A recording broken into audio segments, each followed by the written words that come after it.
నేను ఎందుకు ఈ మాట అంటున్నానంటే, వెంకటాచలంలో ఉన్నటువంటి ఆదివరాహమూర్తి వంటి మూర్తి నాకు తెలిసినంత వరకు భారతదేశంలో ఇంకెక్కడా లేదు. అంతటి అద్భుతమైన మూర్తి. మీరు ఎప్పుడైనా కొంచెం జాగ్రత్తగా పరిశీలించి చూడండి, ఆయన భూదేవి చెవిలో ఏదో చెప్తున్నట్టుగా ఉంటుంది. ఆయన ఇలా ఉంటారు, వక్షస్థలం మీద ఇలా అడ్డంగా భూదేవి ఉంటుంది. ఆ భూదేవి యొక్క చెవి ఆయన నోటి దగ్గరికి వస్తుంది. ఏదో ఏకాంతంలో భర్త భార్యని పిలిచి చెవిలో ఏదో చెప్తుంటే ఎలా ఉంటుందో అలా ఉంటుంది ఆ స్వరూపం. చాలా గొప్పగా ఉంటుంది. అసలు అక్కడికి వచ్చినటువంటి శ్వేతవరాహమూర్తి భార్యని అలా ఎందుకు కూర్చోపెట్టుకోవలసినటువంటి అవసరం కలిగింది అన్న దాని మీద వ్యాస భగవానుడు స్కాంద పురాణంలో అత్యద్భుతంగా మాట్లాడాడు. ఒకానొకనాడు భూదేవి తన యొక్క సఖీమణులతో కలిసి వచ్చింది. ఇలా ఆ పింగళ అని పేరు, ఇడా పింగళ కాదు, ఇలా పింగళ వాళ్ళ సఖుల పేర్లు. ఆ సఖులతో కలిసి వచ్చి ఆ తల్లి ఆకుపచ్చటి వర్ణంలో ఉంటుందిట. దూర్వార దళశ్యామ అన్నారు వ్యాస భగవానుడు. అంటే ఆకుపచ్చని గడ్డి పరక రంగు ఎలా ఉంటుందో అలా ఉండి సర్వాభరణ భూషిత, అనేకమైన ఆభరణములు ధరించినదై తన సఖీమణులతో కలిసి వచ్చి అనేకమైనటువంటి పుష్పములను తీసుకొచ్చి స్వామి పాదముల మీద వేసి కింద కూర్చుంది. ఆయన పాదముల దగ్గర కూర్చుని భూధరముల గురించి నాకు వివరించు అని అడిగింది. మీరు చదివి తీరాలి. స్కాందంలో ఆదివరాహమూర్తి చాలా గొప్ప వర్ణన చేస్తారు. ఆయన ఈ పర్వతాలకి భూధరములు అని పేరు ఎందుకు వచ్చిందో చెప్పారు.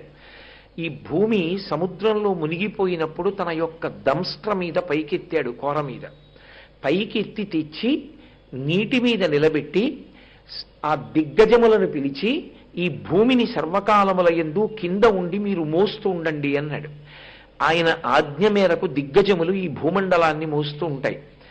అది కాక శేషుడు 1000 పడగలతో వహిస్తూ ఉంటాడు ఈ భూమండలాన్ని. ఆయన ఆజ్ఞ చేతనే వాళ్ళు భూమిని మోస్తూ ఉంటారు. ఇవి కాక ఆయన అన్నాడు, నేనే కొన్ని పర్వతాలుగా మారాను, అవి నా స్వరూపాలే. అవన్నీ పర్వతాలయ్యాయి. ఆ పర్వతములకు భూధరములని పేరు. అవి భూమిని మోస్తూ ఉంటాయి. అందుకే కొండలు అత్యంత పవిత్రములు. ఆయన ఉత్తర భారతదేశం దగ్గర నుంచి దక్షిణ భారతదేశం వరకు ఎన్నో పర్వతాల పేర్లు చెప్పాడు.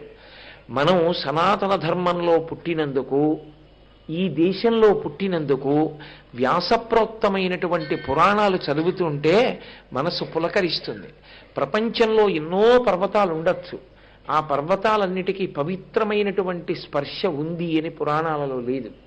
ఒక్క భరతఖండంలో ఉన్నటువంటి పర్వతాల గురించి అంత గొప్పగా వర్ణిస్తాడాయన. ఉత్తర భారతంలో హిమాలయాలు, గంధమాదర పర్వతం, వాటినన్నిటినీ చెప్పి దక్షిణ భారతదేశంలో వెంకటాచలము, అరుణాచలము, సింహాద్రి, శ్రీశైలము, ఈ పర్వతాలన్నిటి గురించి చెప్తాడు. చెప్తూ, ఓ భూదేవి, ఇవన్నీ కూడా నిన్ను వహిస్తున్నాయి, నిన్ను మోస్తున్నాయి. ఇవి లేకపోతే కిందకి దిగిపోతుంది భూమి. అలా దిగిపోకుండా ఉండడం కోసం ఆ భూధరములు సర్వకాలముల యందు వహిస్తూ ఉంటాయని చెప్తాడు. ఆ భూధరముల యొక్క విశేషాన్ని చెప్తే భూకాంత పొంగిపోయింది. ఎందుచేత అంటే తనని మోస్తున్నటువంటివి అవి. ఆ మాటలు విని పరవశించిపోయినటువంటి భూదేవి ఆ పుష్పరాశిని తీసుకెళ్లి స్వామి పాదముల మీద వేసింది. ఆవిడ భక్తిని చూసి పైకెత్తి తన ఒడిలో కూర్చోపెట్టుకున్నాడు.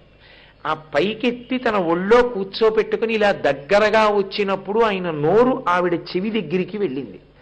ఆ ఒడిలో కూర్చోపెట్టుకున్నటువంటి సన్నివేశంతో ఉన్నటువంటి మూర్తియే వెంకటాచల క్షేత్రంలో ఉన్నటువంటి శ్వేతవరాహమూర్తి. ఆయన తెల్లటి స్వరూపంతో ఉంటాడు. పాలసముద్రం ఎలా ఉంటుందో అటువంటి కాంతితో ఉంటాడు. చిత్రం ఏమిటంటే ఆయన యొక్క పరివారం కూడా వరాహ రూపంలోనే ఉంటారు. వాళ్ళు కూడా వరాహముఖాలతోటే ఉంటారట. ఉండి స్వామివారు బయలుదేరి వస్తుంటే వాళ్ళు ముందు నడుస్తూ స్వామి వస్తున్నారు, తప్పుకోండి తప్పుకోండి తప్పుకోండి అంటుంటారు. యథార్థమనకు అది వరాహక్షేత్రము. ఆ క్షేత్రమంతా కూడా ఆదివరాహమూర్తిదే. ఇప్పటికీ పెద్దలు ఒక మాట చెప్తారు. పెద్దలు చెప్పడం అంటే వ్యాస భగవానుడు కూడా స్కాంద పురాణంలో దాన్ని ధృవీకరించాడు. ఆయన ఆదివరాహస్వామికి సంబంధించినటువంటి మంత్రాన్ని అందులో చెప్పాడు. చెప్పి ఇది పరమ రహస్యం, ఇది గురు శిష్య సంబంధంలో మాత్రమే చెప్పబడాలి. ఎవరి కొరకు చెప్పబడాలి అంటే, ఎవరు ధార్మికమైనటువంటి కారణాలకి భూమిని పొందాలని కోరుకుంటారో, నాకు ఇంత భూమి ఉంటే బాగుండును, నేను ఇంత మంచి పని చెయ్యాలని త్రికరణ శుద్ధిగా కోరుకుంటారో, వాళ్ళు ఆ మంత్రాన్ని ఉపదేశం పొంది జపం చేస్తే వాళ్ళకి భూమి కలిసి వస్తుంది. సంతానము లేనటువంటి వారు ఆదివరాహస్వామి యొక్క మంత్రాన్ని జపం చేస్తే అత్యుత్తమమైన సంతానము కలుగుతుందని సాక్షాత్ వరాహస్వామియే భూదేవితో చెప్పి తన యొక్క ఆరాధనా క్రమాన్నంతటినీ చెప్పాడు. నన్ను ఇలా ఆరాధన చెయ్యవలసి ఉంటుంది, నేను పరమప్రసన్నుణ్ణవడానికి నేతితో కూడినటువంటి పాయసాన్నమునందు తేనె కలిపి నాకు నివేదన చేస్తే నేను ఎంతో సంతోషిస్తాను, అది నాకు ప్రీతిపాత్రము. కాబట్టి యజ్ఞవరాహము కదండి ఆయనకి పాయసం తీసుకువెళ్ళి హవిస్సుగా ఇస్తూ ఉంటారు కదూ, అందుకే నేతితో పాయసాన్ని వండి తేనె కలిపి నివేదన చేస్తే చాలా విశేషంగా నేను అనుగ్రహిస్తాను అన్నాడు. అందుకే మనం వెంకటేశ్వర వైభవోత్సవాలు చేసుకుంటున్నాం కనుక అందరూ పిల్లా పాపలతో సంతోషంగా ఉండాలని, ఎవరికి వైధవ్యం కలగకుండా చక్కగా సభర్తృకులుగా సంతోషంగా జీవించాలని, కడుపున పుట్టినటువంటి పిల్లలు క్షేమంగా ఆరోగ్యంగా ఉండాలని మనం ఇక్కడ జరుగుతున్నటువంటి ఉత్సవాల్లో సోమవారం నాడు ప్రత్యేకంగా అటువంటి పాయసాన్నాన్ని తేనెతో కలిపి వండించి ఆదివరాహమూర్తి పేరు చెప్పి నైవేద్యం చేసి ఆ ప్రసాదాన్ని మనం భక్తులందరికీ ప్రత్యేకంగా పంచుతాం. కాబట్టి వ్యాసుడు స్కాంద పురాణంలో సాక్షాత్ ఆదివరాహస్వామి భూదేవితో మాట్లాడినటువంటి సందర్భాలని వర్ణించాడు. అప్పుడు భూదేవి ఆయన్ని స్తోత్రం చేసింది. భూదేవి చేసినటువంటి స్తోత్రం ఏదున్నదో అది పరమశక్తివంతము. ఎందుచేత అంటే ఆ యజ్ఞవరాహమూర్తి అయినటువంటి ఆ శ్వేతవరాహస్వామి వారి యొక్క వైభవాన్ని, ఆయన యొక్క అనుగ్రహ శక్తిని, ఆయన స్వరూపం ఎలా ఉంటుంది అన్నదాన్ని భూదేవి వర్ణన చేసింది. ఆ వర్ణన చేసినటువంటి స్తోత్రాన్ని మన కొరకని మహానుభావుడు వ్యాస భగవానుడు స్కాంద పురాణంలో మనకు అందించాడు. స్కాంద పురాణాంతర్గతమైనటువంటి ఆ ఆదివరాహమూర్తి స్తోత్రాన్ని ఆ దేవాలయానికి వెళ్ళినప్పుడు ఎవరు కూర్చుని చదువుకుంటారో వాళ్ళు ఆపదల నుండి గట్టెక్కుతారు. సర్వకాలముల యందు స్వామి యొక్క అనుగ్రహం కలుగుతుంది. ఇప్పటికీ పెద్దలైన వారు ఏం చెప్తారంటే, వరాహస్వామి ఇప్పటికీ ఆ క్షేత్రంలో తన యొక్క పరివారంతో కలిసి తిరుగుతూ ఉంటారు అని చెప్తారు. అంతటి మహానుభావుడు. అందుకే ఆ భూదేవి చేసినటువంటి స్తోత్రాన్ని ఇవాళ ఒక్కసారి మీరందరూ సంతోషంగా వినాలన్న ఉద్దేశ్యంతో నేను ఆ స్తోత్రాన్ని తీసుకొచ్చాను. ఆవిడ ఆదివరాహమూర్తిని వెంకటాచల క్షేత్రంలోనే స్తోత్రం చేసింది. ఇప్పుడు మనందరం దర్శనం చేస్తున్న చోటే. నమస్తే దేవదేవేశ వరాహ వదనాచ్యుత క్షీరసాగర సంకాశ వజ్రశృంగ మహాభుజ అనేక దివ్యాభరణ యజ్ఞసూత్ర విరాజిత అరుణారుణాంబరధర దివ్యరత్న విభూషిత ఉద్యద్భాను ప్రతీకాశ పాదపద్మ నమో నమః బాలచంద్రాభదంస్ట్రాగ్ర మహాబల పరాక్రమ దివ్యచందనలిప్తాంగ తప్త కాంచన కుండల ఇంద్రనీల మణిద్యోతి హేమాంగద విభూషిత వజ్రదంస్ట్రాగ్ని నిర్భిన్న హిరణ్యాక్ష మహాబల పుండరీకాభిరామాక్ష సామస్వన మనోహర శృతి సీమంత భూషాత్మన్ సర్వాత్మన్ చారువిక్రమ చతురానన శంభుభ్యాం వందితాయతలోచన సర్వ విద్యామయాకార శబ్దాతీత నమో నమః ఆనంద విగ్రహానంత కాలకాల నమో నమః అని స్తోత్రం చేసింది ఆవిడ. ఈ స్తోత్రాన్ని వీలైతే ఈ వెంకటేశ్వర వైభవోత్సవాలు పూర్తయిపోయే లోపల ముద్రణ చేసి మీ అందరికీ అందించేటటువంటి ప్రయత్నం చేస్తాను. చక్కగా వెంకటాచలం వెళ్ళినప్పుడు ఆదివరాహస్వామి దేవాలయంలో కూర్చుని ఈ స్తోత్రాన్ని చదువుకోవచ్చు.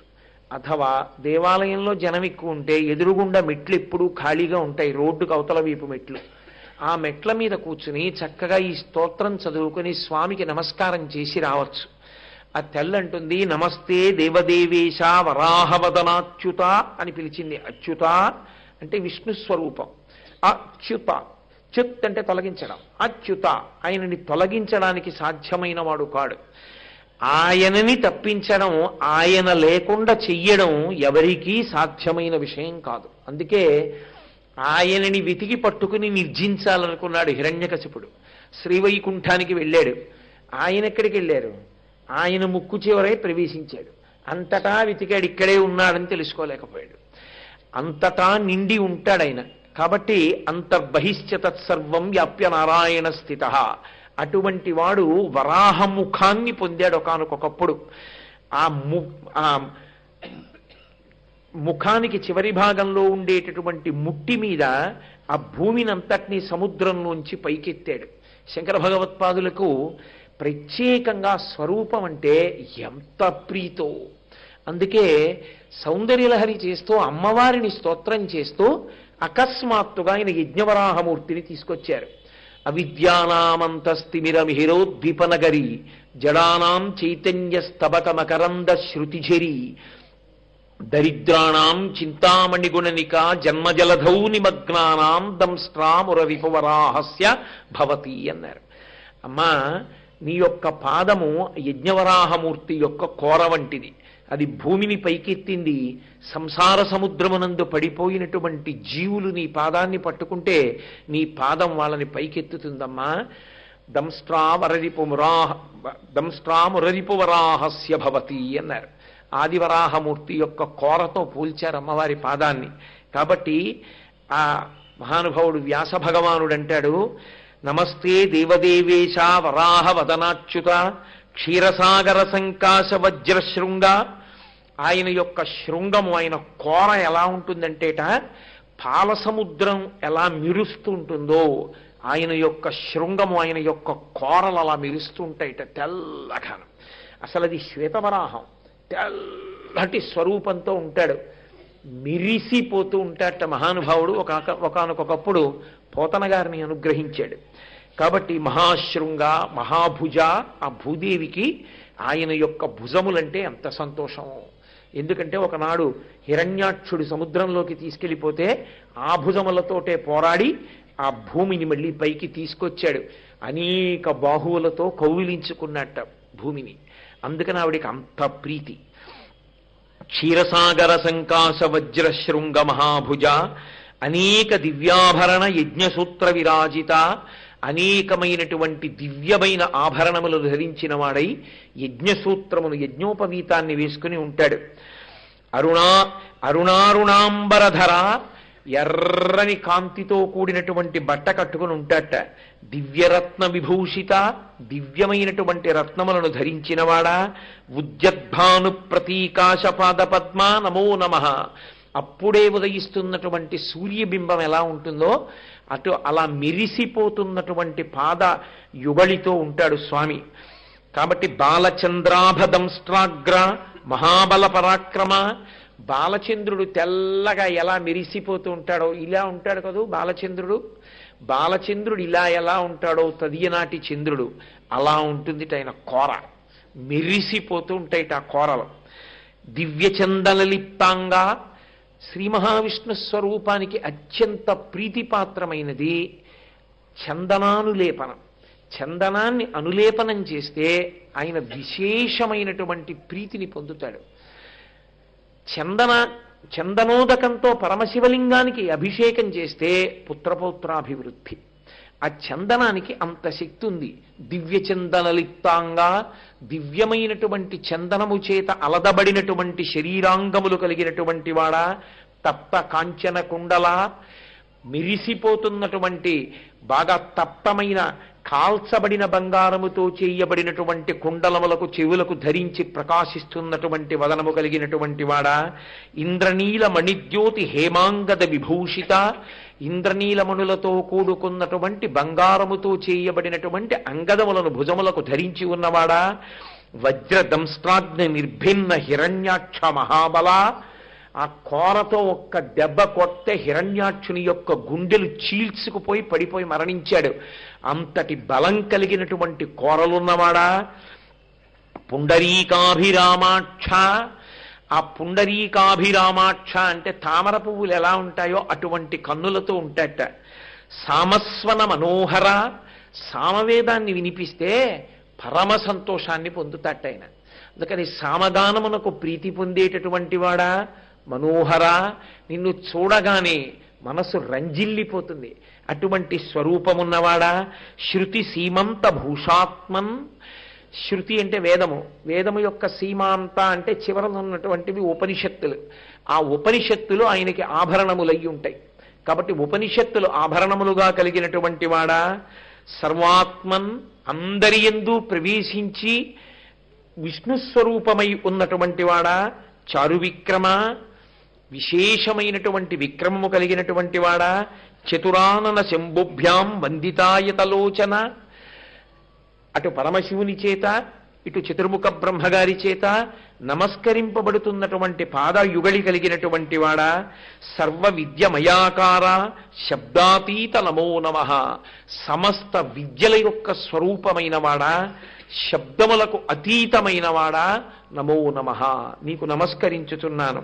ఆనంద విగ్రహ అనంత, ఓ అనంతుడా, ఆనందమయమైన విగ్రహము కలిగినటువంటి వాడా, అంటే ఎవరు నిన్ను చూస్తారో వాళ్ళ మనసులు ఆనందముతో రంజిల్లుతాయి అటువంటి రూపమున్నవాడా, కాలకాల నమో నమః, కాలమునకు కాలుడవైన వాడా, ఎవరు కాలమునందు అపమృత్యు దోషాన్ని పొందడానికి సిద్ధంగా ఉన్నారో అటువంటి వారు కూడా ఆదివరాహమూర్తికి నమస్కరించి స్మరించినంత మాత్రం చేత అపమృత్యు దోషం నుంచి బయటపడగలిగినటువంటి సమర్థతని పొందడానికి యోగ్యమైన రీతిలో అనుగ్రహాన్ని వర్షించగలిగినటువంటి ఓ పురాణ పురుషుడా, నీకు నమస్కారం అని భూదేవి ఆనాడు నమస్కరిస్తే పరమ ప్రీతితో ఆయన ఎత్తి తొడ మీద కూర్చోపెట్టుకున్నాడు.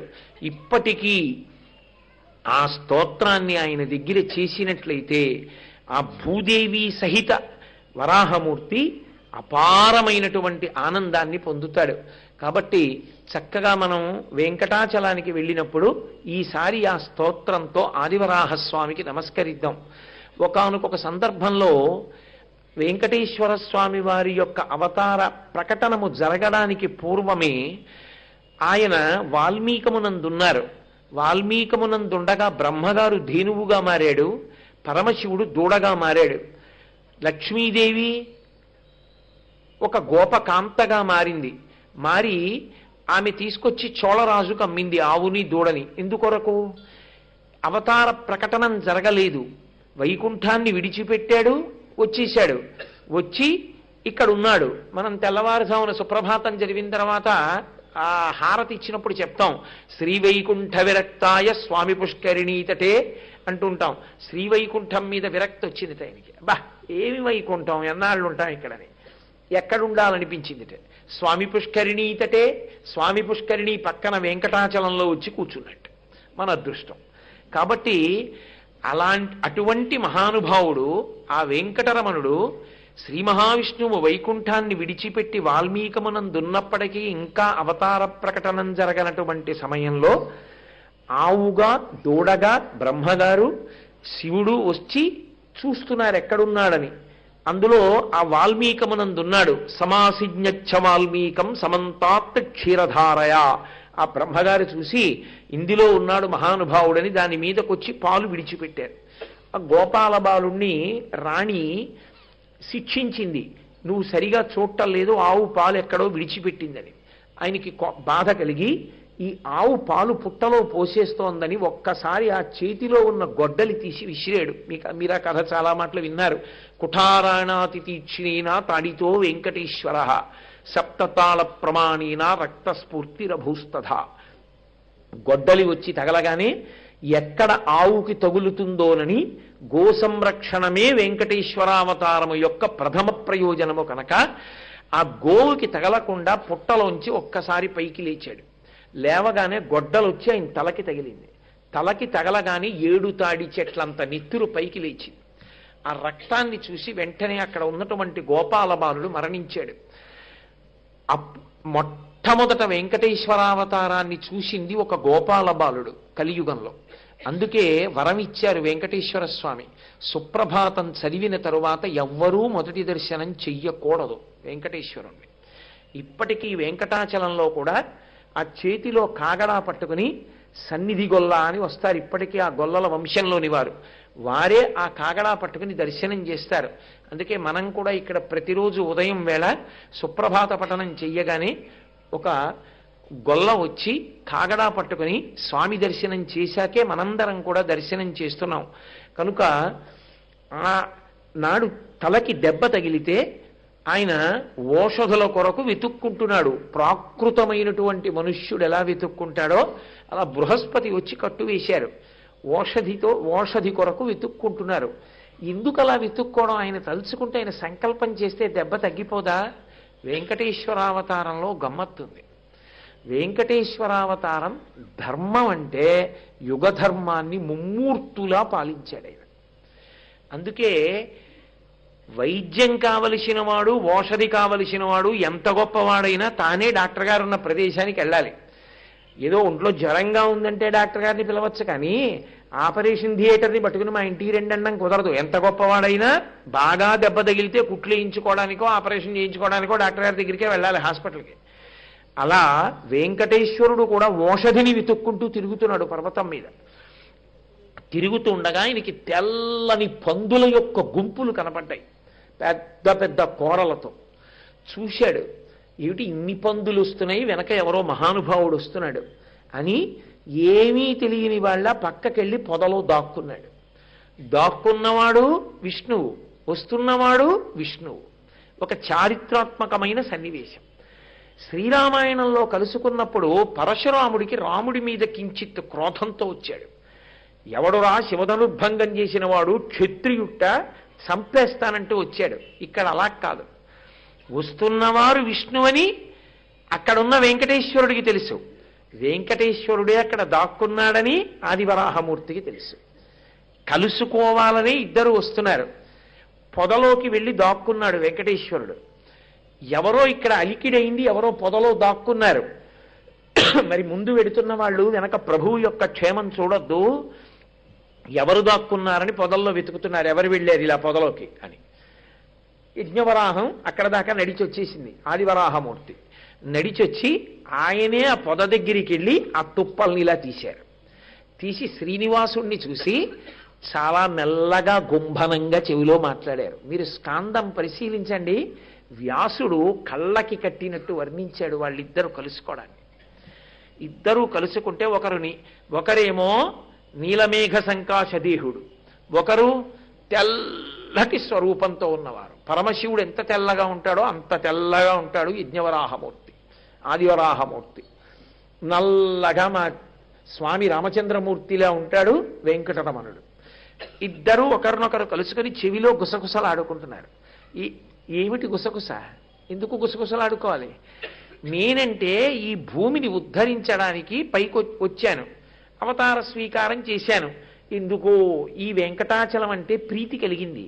ఈ వెంకటాచలం మీద ఉండిపోయాను ఇక్కడ పుట్టలో. నారదుడు దర్శనం చేశాడు, వ్యాసుడు ఏమి వర్ణన చేశాడో ఆ ఆదివరాహమూర్తి దర్శనాన్ని నారదుడు దర్శనం చేసిన తీరు. సహస్ర కమలం మధ్యలో కూర్చుని ఒక పాదాన్ని మడిచి ఒక పాదాన్ని పాదపీఠం మీద పెట్టి ఉండగా నారదుడు వెళ్ళి దర్శనం చేస్తాడు. అటువంటి స్వామి వెంకటేశ్వరుడితో గుసగుసలాడాడు. ఏమిటి గుసగుసలాడతాడు? ఈ విషయాన్ని చూశారట 33 కోట్ల మంది దేవతలు పైకొచ్చి చూశారు. చూసి ఒరే ఎంత విచిత్రం రా, ఒక్క విష్ణువు 2 జ్యోతులు ఒక్క ప్రమిదలో వెలుగుతున్నట్లు అదే విష్ణువు ఆదివరాహస్వామి అయి యజ్ఞవరాహమూర్తి అయి అదే విష్ణువు వెంకటేశ్వరుడై ఇద్దరు 2 ప్రయోజనాలకు వచ్చారు. ఒకరు ఈ భూమిని పైకెత్తాడు, పైకెత్తి ఆయనకి వెంకటాచలం నందు కలిగినటువంటి అపారమైన ప్రీతి చేత అక్కడే ఒక వాల్మీకమునందు ఉండిపోయాడు. రెండవ ఆయన వాల్మీకంలోనే చేరాడు. కలియుగంలో కలి యొక్క ఉద్ధతి చేత ప్రజలు బాధపడుతుంటే వాళ్ళని రక్షించడం కోసమని అవతార స్వీకారం చేసినటువంటి శ్రీ మహావిష్ణువు వెంకటేశ్వరుడిగా వచ్చారు. కాబట్టి వీళ్ళిద్దరూ కలుసుకున్నారు. ఏం మాట్లాడుకుంటున్నారో చూడాలి అనుకున్నారు. పైనుంచి చూశారట. పైనుంచి చూసి ఒక్కసారి వ్యాసుడు అంటాడు, వాళ్ళిద్దరి మీద క్రోడ నారాయణోపరి అంటాడు. ఆ వరాహమూర్తి మీద నారాయణమూర్తి మీద వాళ్ళు సంతోషం పట్టలేక రెండు అవతారాలు ఒకే స్వామివి కలుసుకుని మాట్లాడుకుంటున్నాయి. ఎంత విచిత్రమైన సన్నివేశమైన పైనుంచి పుష్పవృష్టి కురిపించారట. అది ఎందుకు వస్తుందో తెలుసా అండి? అలాగా దాని వెనక ఒక పెద్ద రహస్యం ఉంటుంది. ఓరి పిచ్చివాడా, శివుడొకడు కేశవుడొకడు అని దెబ్బలాడుకుంటున్నావు. శివుడొకడు కేశవుడొకడు అనడానికి ఏవో సాక్ష్యాలు చెప్తున్నావు. ఒకే విష్ణువు రెండు రూపాలతో మాట్లాడుకుంటే మరి ఇప్పుడేం చెప్తావు? ఒక విష్ణువు రెండుగా మాట్లాడుకుంటున్నారు. ఒక్క పరమేశ్వరుడు శివకేశవులుగా ఉంటాడని ఎందుకు అనలేవు? ఇప్పుడు ఒక్క విష్ణువే రెండుగా ఉండి మాట్లాడుకుంటున్నారే, శివుడు కేశవుడుగా రెండుగా పరమేశ్వరుడు ఉంటాడని నువ్వెందుకు నమ్మలేవు? ఒకటి ఈశ్వరుడని ఒకటి ఈశ్వరుడు కాదని దేనికి జుత్తు పట్టుకుంటావు? ఏది యథార్థమో తెలుసుకో. కలియుగంలో భగవత్ స్వరూపమునందు భేద దర్శనము చేయవద్దని బోధ చేసింది వెంకటేశ్వరుని యొక్క ఆదివరాహస్వామి యొక్క కలయిక. లేకపోతే ఒక విష్ణువు అమాయకత్వంగా రెండుగా ఉండి ఒకరి గురించి ఒకరు తెలియనట్టు మాట్లాడుకోవలసిన అవసరం ఎందుకు వస్తుంది? అవసరం రాదు. రామకథలో అంటే అది నరుడి కథ. నరుడి కథలో పరశురామావతారంలో ఒక నరుడు విష్ణువు నరుడిగా వచ్చాడన్న విషయం పరశురాముడు తెలుసుకోలేకపోయాడు క్రోధోద్ధతి చేత అంటే కొంతవరకు అర్థం ఉంది. ఇక్కడ ఏ కారణం చేత ఇద్దరు మాట్లాడుకుంటారు? ఒకే పరమాత్మ ఎన్ని రూపములనైనా ధరించగలడు అని చెప్పడం కోసం ఆయన ఒక్క విష్ణువే రెండు రూపములుగా ప్రకాశించాడు. ప్రకాశించి ఆది యజ్ఞవరాహంగా, వేరొకరు వెంకటేశ్వరుడిగా, ఇద్దరుగా ఒకరితో ఒకరు మాట్లాడుకున్నారు. మాట్లాడుకుంటుంటే ఏమిటి చెవిలోకి వెళ్ళి అడిగేట్టయినా, అయ్యా నేనెందుకు వచ్చానో మీకు తెలుసు, భూమిని ఉద్ధరించడానికి వచ్చాను. మీరెందుకు వచ్చారు వైకుంఠాన్ని విడిచి? తెలియదా విష్ణువుకి? తెలుసు. మరి ఎందుకు చెప్పించడం? మనందరికీ వేరొకసారి నమ్మకం కలగడానికి, మనందరికీ ఆ స్వామి మీద అనురక్తి కలగడానికి, మనందరికీ ఆ స్వామి మీద భక్తి కలగడానికి. ఆయన కర్మ కలిపురుషుని యొక్క ఉద్ధతికి కొట్టుకుపోతుంటే కలి యొక్క ఉద్ధతి చేత పాపములు చేసి ఉన్న 70 ఏళ్ళలో 80 ఏళ్ళలో పాపమే పాపమే పాపమే చేసి మళ్లీ కృతయుగం వచ్చేంత వరకు ఈ పాపాల యొక్క ఫలితం అనుభవించడానికి యమలోకంలో పడి ఉండవలసినటువంటి మానవుల్ని రక్షించడానికి తాను అభయముద్ర వరదముద్ర పట్టి మహానుభావుడు వెంకటేశ్వర స్వరూపమై కలియుగంలో నేను వెంకటాచలం మీద వెలుస్తున్నాను అని తన అవతార ప్రయోజనాన్ని మరొకసారి మనకి జ్ఞాపకం చెయ్యడానికి ఆదివరాహమూర్తితో ముచ్చట్లాడాడు. ఈ జీవులను ఉద్ధరించడానికి వచ్చాను నేను ఇక్కడికి. ఇప్పుడు ఇద్దరూ కలుసుకున్నారు. కలుసుకుంటే వ్యాసుడు ఒక అద్భుతమైన మాట అన్నాడు. వీళ్ళిద్దరూ కలుసుకున్నారు కానీ వాళ్ళిద్దరూ కూడా మాట్లాడుకోవడం, వాళ్ళిద్దరి యొక్క పనులు ఒక విషయము చేత కట్టబడుతున్నాయి అన్నాడు. దేని చేత? యథాయుగాం యథాదేశాం యథాకాలం యథావయః. ధర్మం అనేటటువంటిది దేశము కాలము ఈ రెండిటిని ఆశ్రయించి ఉంటుంది. ఒక చోట ఉన్న ధర్మము వేరొక చోట ఉండదు. మనం దక్షిణ దేశంలో ఓ అభిషేకం చేయడానికో పరమాత్మ దర్శనానికో పూజ చేయడానికో వెడితే పైన ఉన్నటువంటి వస్త్రాన్ని విప్పి ఉత్తరీయం వేసుకుని వెళ్ళాలి. ఉత్తర భారతదేశంలో ఏ ఋషికేశ్లోనో లేకపోతే ఏ కేదార్నాథ్లోనో అర్చకత్వం చేస్తున్న వ్యక్తి ఒంటి నిండా స్వెట్టర్లు వేసుకుని చేస్తాడు. ఇప్పుడు అది దోషమా అని మీరు అడిగారు అనుకోండి, దేశమును బట్టి ధర్మం ఉంటుంది. ఆయన కానీ ఉత్తరీయం ఒకటే వేసుకుంటే శరీరం కొయ్యబారిపోతుంది. అందుకని అక్కడ అనుమతిస్తుంది ధర్మం, అలా వేసుకోవడాన్ని అనుమతించింది. కానీ ఆ అవసరం లేని చోట నువ్వు అలా వేసుకుని వెళ్ళడానికి వీల్లేదు. నువ్వు ఆ ధర్మాన్ని పాటించవలసిందే, శాస్త్రాన్ని పాటించవలసిందే. దేశాన్ని బట్టి ధర్మం ఉంటుంది. నేను ఉన్న ఊళ్ళో ఉన్నాననుకోండి, నా అనుష్ఠానాన్ని అనుష్ఠానంగా నేను చెయ్యాలి. ఇదే నేను ఈ ఊరు విడిచిపెట్టి వేరొక చోటుకి వెళ్ళాననుకోండి, నేను చేసే అనుష్ఠానంలో 6వ వంతు అనుష్ఠానం చేస్తే చాలు, అనుష్ఠానం చేసినట్టే లెక్క. ఎందుకంటే ఒక ఊర్లో ఉన్న సౌకర్యం, నా ఇంటిలో ఉన్న సౌకర్యం వేరొక ఊరు నేను వెళ్ళినప్పుడు ఉండదు. కాబట్టి అనుష్ఠానాన్ని తగ్గిస్తే దోషం రాదు. కొన్ని ఎప్పుడూ ఎక్కడున్నా మానకూడదు, సంధ్యావందనం లాంటివి. కొన్ని దేశాన్ని బట్టి ధర్మం మారుతుంది, కాలాన్ని బట్టి ధర్మం మారిపోతుంది. ప్రాతకాలంలో ఉన్న ధర్మం మధ్యాహ్నం ఉండదు, మధ్యాహ్నం ఉన్న ధర్మం సాయంత్రం ఉండదు, సాయంత్రం ఉన్న ధర్మం రాత్రి ఉండదు. ఏకాదశి నాటి ధర్మం ద్వాదశికి ఉండదు, ద్వాదశి నాటి ధర్మం ఏకాదశి నాడు ఉండదు. ఏకాదశి నాడు ఉపవాసం ధర్మం, ద్వాదశి నాడు ఎంత తొందరగా వీలైతే అంత తొందరగా ఉపవాసాన్ని విరమణం చేసేయడం ధర్మం. ద్వాదశి నాడు ఉపవాసం ఉండకూడదు, ద్వాదశి ఘడియలు వచ్చేసాయంటే ఉపవాస విరమణం చేసేయాలి. ఏకాదశి తిథి ఉంటే ఉపవాస తిథి, ఉపవాసం ఉండాలి. తిథిని బట్టి కాలాన్ని బట్టి ధర్మం మారిపోతుంది. దేశము కాలము ఈ రెండు ధర్మమునందు అత్యంత ప్రధానమైన లక్షణములు. ఈ రెండిటికి మళ్ళీ ముడిపడిపోయేది ప్రధానంగా దేని బట్టి? యుగాన్ని బట్టి మారుతుంది. ఒక్కొక్క యుగంలో ఒక్కొక్కటి ప్రధానమవుతుంది. ఇది కలియుగం. కలియుగంలో నిజానికి పెద్ద పెద్ద యజ్ఞాలు లేవు, తీసేశారు, అసలు చెయ్యడానికి వీల్లేదన్నారు. అశ్వమేధయాగం మీరు పరిశీలనం చేస్తే కృతయుగంలో, త్రేతాయుగంలో, ద్వాపర యుగంలో కూడా అశ్వమేధయాగం కనబడుతుంది. కలియుగం దగ్గరికి వచ్చేటప్పటికీ అశ్వమేధయాగం ఉండదు. అశ్వమేధయాగ కల్పం కానీ అశ్వమేధయాగ సంకల్పం కానీ లేవు. ఎవరైనా అశ్వమేధయాగం చేస్తున్నానంటే దోషం, అసలు కలియుగంలో లేదు. మరి అశ్వమేధయాగం చెయ్యాలనుకున్నవాడు అశ్వమేధయాగం చేసిన ఫలితాన్ని పొందాలనుకుంటే అనాథ ప్రేత సంస్కారం. అనాథ మరణిస్తే ఆ ప్రేతానికి కొడుకులా సంస్కారం చేస్తే అలా ఎవరు చేశారో వాడికి అశ్వమేధయాగం చేశాడు అని ఫలితం వేస్తారు తప్ప కలియుగంలో అశ్వమేధయాగం లేదు. ఒక యజ్ఞం చేస్తే భూరి దక్షిణలు ఇవ్వాలి. అసలు నిజానికి రజతాన్ని ఇవ్వకూడదు, వెండి పితృదేవతల యొక్క ప్రీతికి బంగారాన్ని దానం చెయ్యాలి. కలియుగంలో అలసులు, మందబుద్ధియుతులు, అల్పతరాయువులు, ఉగ్రరోగ సంకలితులు, మందభాగ్యులు, సుకర్మములేవ్వియు చెయ్యజాలరీ కలియుగమందు మానవులు అంటారు పోతన గారు భాగవతం మొదలు పెడుతూ. మందభాగ్యులు, తక్కువ ఐశ్వర్యం ఉంటుంది, ఐశ్వర్యం ఉన్నా స్వార్థం ఉంటుంది. యజ్ఞయాగాది క్రతువులలో దక్షిణగా వినియోగించడు భూరి సంభావన. కాబట్టి యజ్ఞయాగాది క్రతువులు చేయడం కూడా అంత తేలికైన విషయం కాదు. మరి ఎలా తరిస్తాడు? కలవు నామ సంకీర్తన. కలియుగంలో భగవంతుని యొక్క నామాన్ని పరమ సంతోషంతో పలకడమే. అందుకే శౌచ సిద్ధికి కూడా భగవన్నామమే చెప్పారు. గోవిందేతి సదా స్నానం. గోవిందా గోవిందా గోవిందా అనుకుంటూ ఉన్నవాడు ఎప్పుడూ స్నానం చేసిన వాడే. అంటే స్నానం మానేసి గోవిందనామని చెప్పమని కాదు.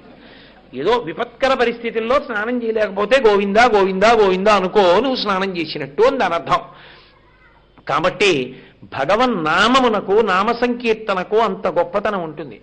యుగాన్ని బట్టి ధర్మం తప్ప యుగాన్ని లెక్కలో పెట్టుకోకుండా ధర్మం అన్ని వేళలా అన్ని యుగాల్లోనూ ఒక్కలా ఉండదు.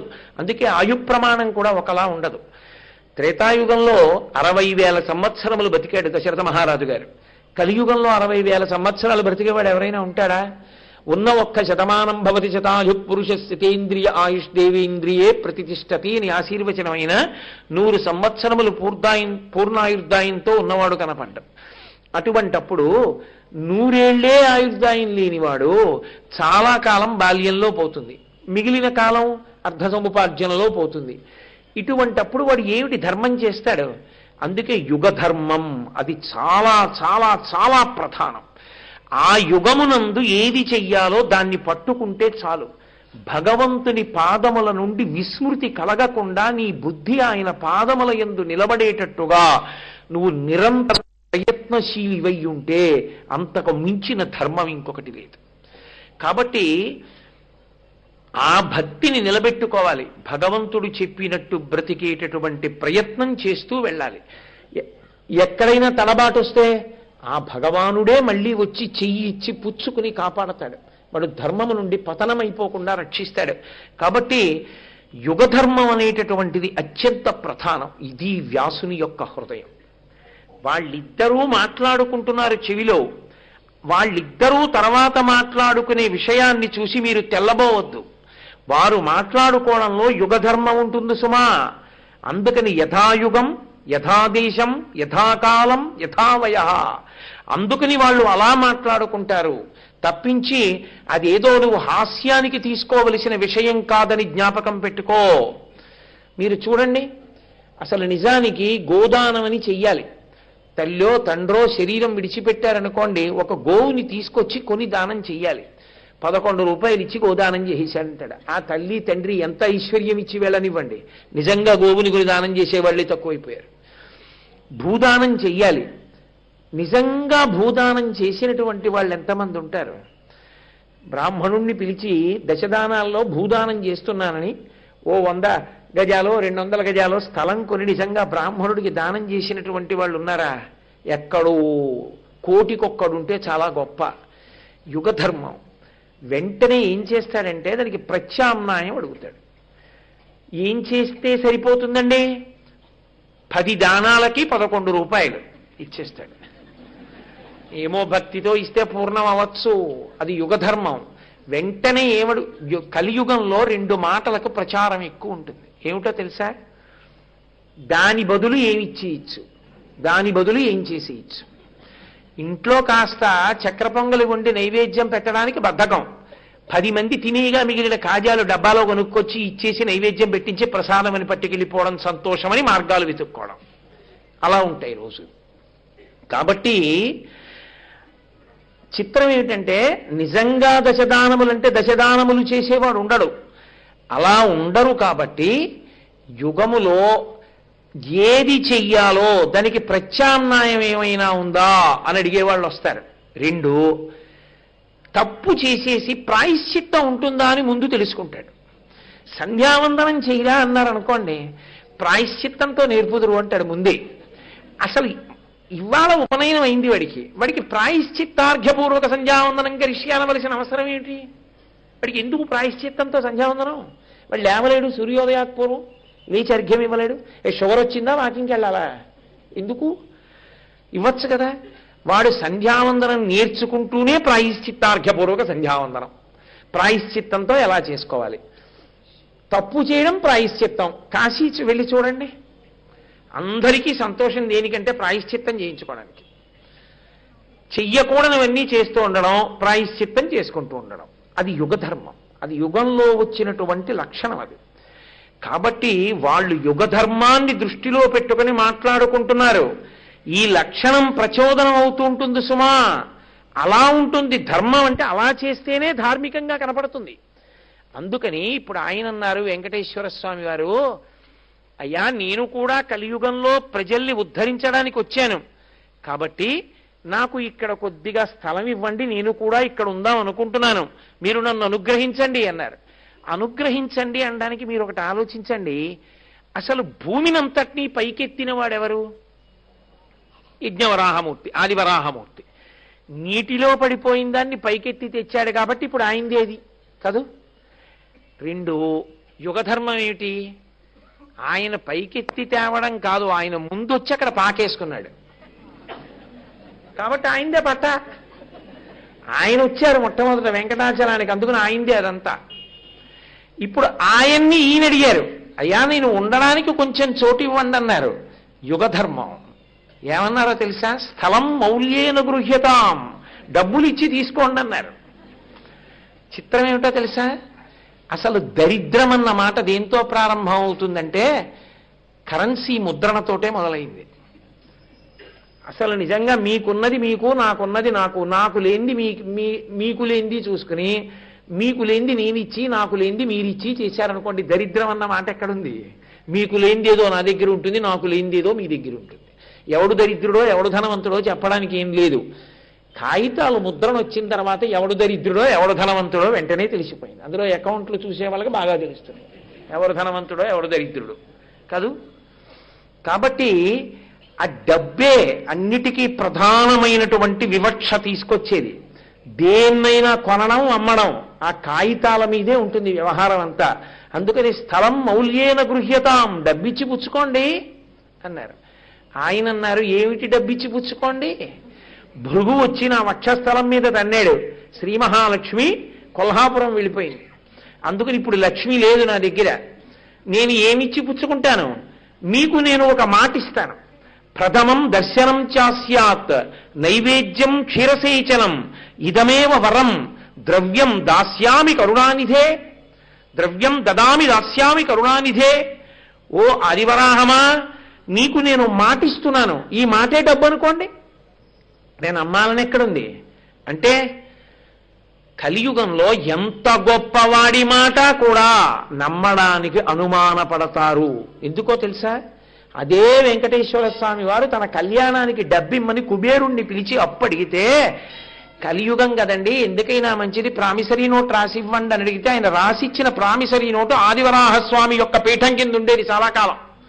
అదే దాన్ని ముద్రణ చేసి గోడ మీద కూడా కట్టారు చాలా కాలం. ఎప్పుడు పుచ్చుకున్నారో, ఏం రాసిచ్చారో, ఏమి సంతకం పెట్టారో కూడా ఉండేది.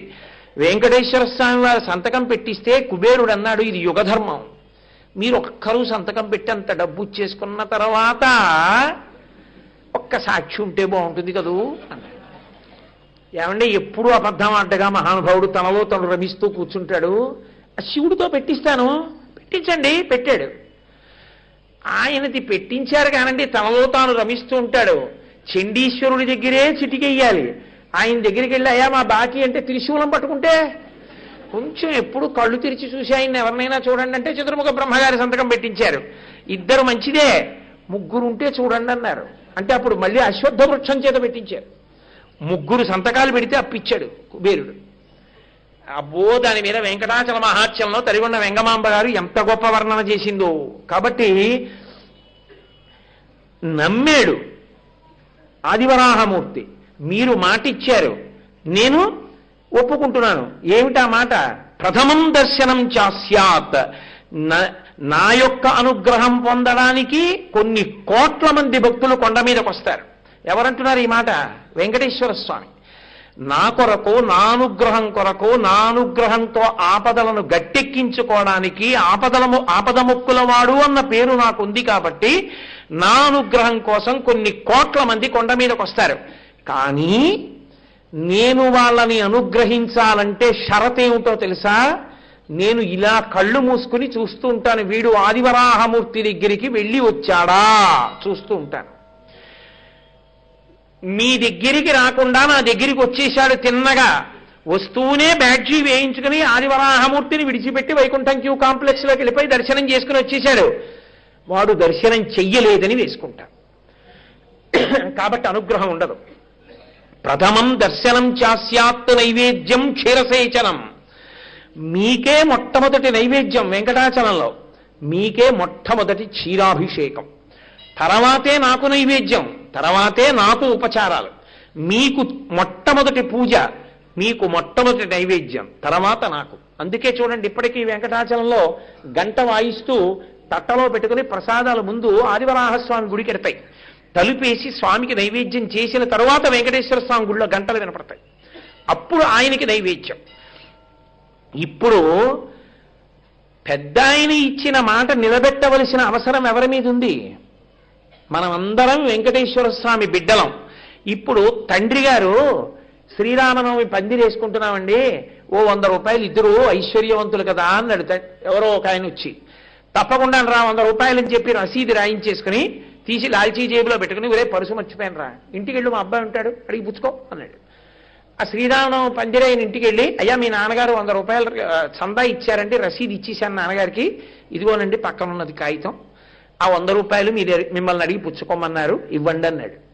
ఆయనకేం పెద్ద ఆయన ఎన్ని దానాలైనా చేస్తాడు, ఆయన్ని అడిగి పుచ్చుకో, నేను ఇవ్వను అన్నాడు కొడుకు. ఇప్పుడు ఎవరి మర్యాద పోయింది? తండ్రి మర్యాద పోయింది. తండ్రి మర్యాద నిలబెట్టని కొడుకేమయ్యాడు? కొడుకు తనమే చచ్చిపోయింది. వాడేం కొడుకు? తండ్రి వ్రాసిన 100 రూపాయలు ఇచ్చి, నాన్నగారండి అలా రాసేయకండి, రాయండి 11 రూపాయలు 16 రూపాయలు 20 రూపాయలు రాయండి, పంటలు బాగా పండలేదుగా, అంత ద్రవ్యం లేదుగా, ఇప్పుడు వచ్చేసారి పంట బాగా వచ్చాక మీ ఇష్టం 116 ఇద్దరు కానీ 1116 ఇద్దరు కానీ నాన్నగారండి కొంచెం చూడండి అని తండ్రికి చెప్పుకోవాలి. అంతేకాని తండ్రి వ్రాసిన దాన్ని కొడుకు ఇవ్వకపోతే తండ్రి కొడుకు ఇద్దరి మర్యాద పోయిందా లేదా? మాట ఇచ్చినవాడు వెంకటరమణుడు, నిలబెట్టవలసిన వాళ్ళం మనం. ఇంకంతకన్నా భక్తి ఏమిటండి? ఇంకంతకన్నా భక్తి ఏమిటి? వెంకటేశ్వర స్వామి వారు మురిసిపోయేది ఎప్పుడు? ఒరే నేను మాట ఇచ్చాను ఆదివరాహమూర్తికి, వాడు నా మాట నిలబెట్టాలని పరిగెత్తాడు. ముందు పరిగెత్తుకుంటూ ముందు ఆదివరాహ